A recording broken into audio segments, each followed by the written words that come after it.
السلام عليكم. كم قصة قريت يا محمد؟ كتير من القصص. طيب ايش رأيك بدل ما انت قاعد تفتح قناة على اليوتيوب وتحكي قصصك على اليوتيوب؟ بس هذه يا أخي مش قصصي، أنا بقرأ من على النت قصص وبستفيد.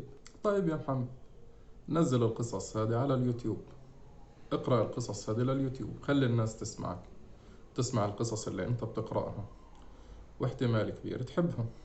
أنا عاد ضليتني متردد كتير بين أعمل القصص وبين أضل أقرأها. بعد إلحاح كبير قررت أفتح القناة وأحكي فيها القصص اللي أنا بقرأها. أنا بستفيد من الأحداث وإنتوا كمان بتستفيدوا من الأحداث. فأول قصة كنت أنا اليوم المفروض أن أقرأها، فقلت أقرأها أنا وإنتوا مع بعض. القصة هذه هي قصة لغز كاليتشي أو القرية النائمة. القرية هذه في شمال كازاخستان بالقرب من الحدود الروسية، في بقعة نائية ومنسية بالقرب من مناجم مهجورة. تقبع بلدة كاليتش التي أجزم أن أحدا لم يسمع بها من قبل، لكن فجأة بين ليلة وضحاها أصبحت حديث العالم، وتحولت إلى لغز غامض حير العلماء حتى يومنا هذا. فما الذي جرى وما الذي حدث؟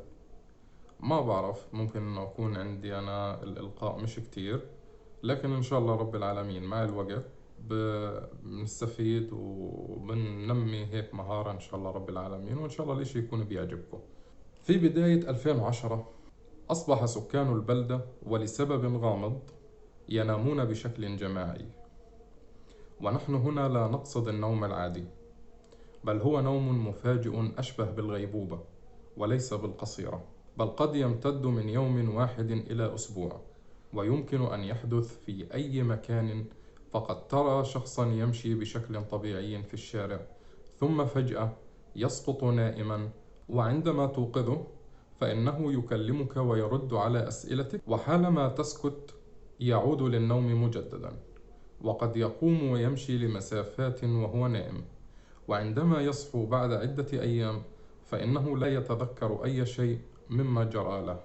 القصة بدت في صباح يوم هادئ من عام 2010 في بلدة كاليتشي، بينما كانت ليبوف ليبفوكا تأخذ استراحة مع زميلاتها بالعمل في احتساء القهوة وتبادل الأحاديث المتنوعة. فجأة أغلقت جفنها ونامت نوما طويلا أشبه بالإغماء وسط تعجب الجميع.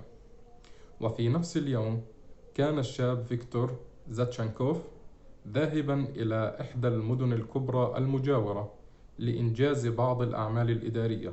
فجأة أثناء مشيه توقف دماغه عن العمل وغفى في نوم عميق لم يفق منه إلا بعد عدة أيام. وبعد استفاقته قال أنه لا يتذكر شيئا مما حصل، وعانى من صداع شديد نظرا للنوم الطويل. وفي وقتها أصبح الكثير من سكان البلدة ينام بشكل غريب، أحدهم نام لمدة أسبوع كامل. هذا النوم الغريب لم يقتصر على فئة أو جنس، بل أصاب الجميع صغارا وكبارا وشيوخا ونساء ورجالا، لا وبل حتى حيواناتهم الأليفة أصبحت تنام أيضا. ولم يقتصر الأمر على النوم، بل أصبح سكان البلدة يهلوسون أيضا. البعض قال أنهم تخيلوا فيلة تدخل إلى غرفهم، وأن في أسرتهم ثعابين وعقارب. إن الأشياء تتساقط من على الجدران، الأبواب تفتح وتغلق لوحدها، وكذلك رؤية ذكريات حقيقية في الحلم.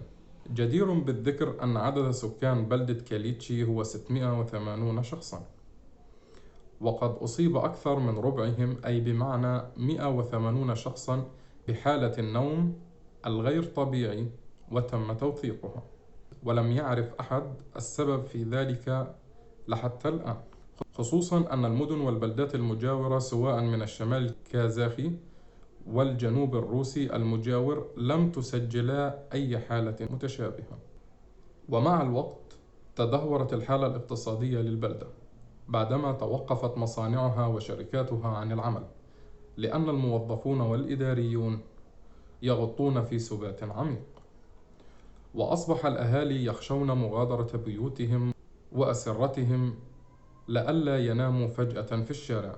وصارت البلدة تعتمد على المساعدات المعيشية والطبية والمادية. عدد الحالات انخفض عام 2013، لكنها عادت بقوة مع بداية عام 2014، حيث سجلت حالات كثيرة بالفصول الدراسية لنوم الطلاب والمدرسين خلال الحصص. كذلك رؤية الطلاب لبعض الهلاوس كانفجارات السبورة وتدلي الثلاجات من سقف الفصول، ولهذا تم إغلاق المدارس وتعليق المدارس مؤقتا. العلم له بعض النظريات على هذه الظاهرة. اتفق أغلب العلماء على أن المفاعلات القريبة التي كانت تنتج اليورانيوم أيام الاتحاد السوفيتي هي السبب وراء حالات النوم الغامض، حيث ما تزال ذراتها تجول بالأجواء. لكن المفاجأة هو أنه عند قياس درجة الإشعاع في منازل وشوارع البلدة وجدوا أنها طبيعية ولا تختلف كثيرا عن البلدات والمدن الأخرى المجاورة، فتأكدوا من أنها ليست السبب، لأن الكميات قليلة جدا وغير كافية لعمل أي إغماء أو هلاوس. ثم إن تلك المناجم مغلقة منذ الثمانينات، فلماذا لم تظهر تأثيراتها إلا عام 2010؟ ولماذا لم تظهر سوى في بلدة كاليتشي؟ الأطباء قالوا ربما هو مرض وبائي أصاب السكان، وقاموا بإجراء دراسة على انتشار التهابات الدماغ السحائي، لكن أتت النتائج سلبية، ولم يثبت وجود أي مرض وبائي مشترك بين السكان. بعد تنحي الإشعاع والمرض كسبب لما يحدث، توجهت الأنظار إلى المياه الواصلة إلى البلدة، ربما كانت ملوثة، لكن بالفحص تبين أنها تطابق المعايير والجودة الكازاخية. علماء النفس والاجتماع تدخلوا وقالوا ربما أصيب السكان بهلاوس جماعية، لكن بدراسة الحالات كل على حدة والالتقاء المباشر مع المصابين تبين أنهم لا يعانون من أي مرض نفسي غير طبيعي. لكن إيش اللي بصير؟ ما الذي يحدث؟ وقف العلماء حائرين لا يدرون ماذا يقولون. أحدث نظرية خرج بها العلماء، وهي التي يعتقد الكثيرون بأنها التفسير الحقيقي لما يحدث، هو ارتفاع نسبة أحادي أكسيد الكربون في هواء البلدة بسبب مناجم اليورانيوم القريبة.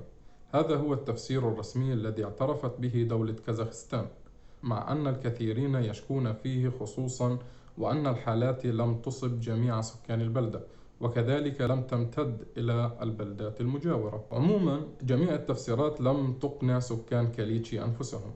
بعض الناس بدأوا يراجعون الأسباب إلى أمور ما ورائية، مس أو لعنة أو سحر، هكذا يعني.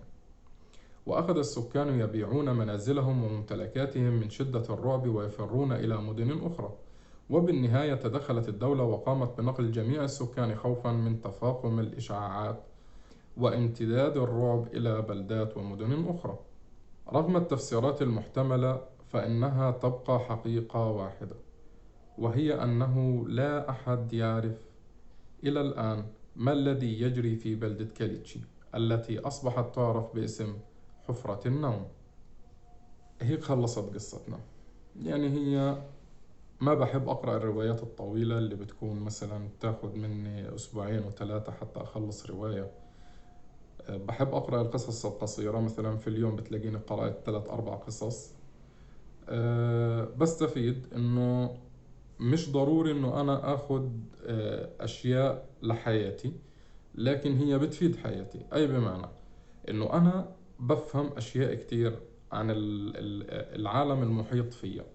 زي مثلا مدينة كاليتشي، طب أنا أول مرة مثلا أسمع فيها، لكن فيها حادثة غامضة صارت، هذا اللي أنا بشدني إلها. مثلا نحكي عن الحزام الصامت اللي موجود في أمريكا وبين المكسيك، قرأتها قبل هيك. في كتير قصص أنا قرأتها، زي مثلا صحراء الجزائر. في أمور كتير، مثلا لغز الفراعنة،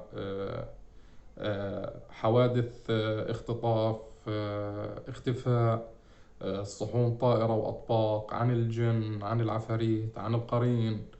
فأمور كتير بحب أنا أتابعها وأقرأها كاكتساب نوع من المعرفة. أتمنى إنه القصة تكون عجبتكم، وإن شاء الله رب العالمين حصير أنزل قصص يعني بما يعادل قصتين كل أسبوع إن شاء الله رب العالمين. إذا عجبتكم القصة برجو إنكم تعملوا لايك وسبسكرايب للقناة، وتنشروا القصة بين أصدقائكم لتعم المعرفة إن شاء الله رب العالمين. ونلقاكم في قصة تانية إن شاء الله. السلام عليكم.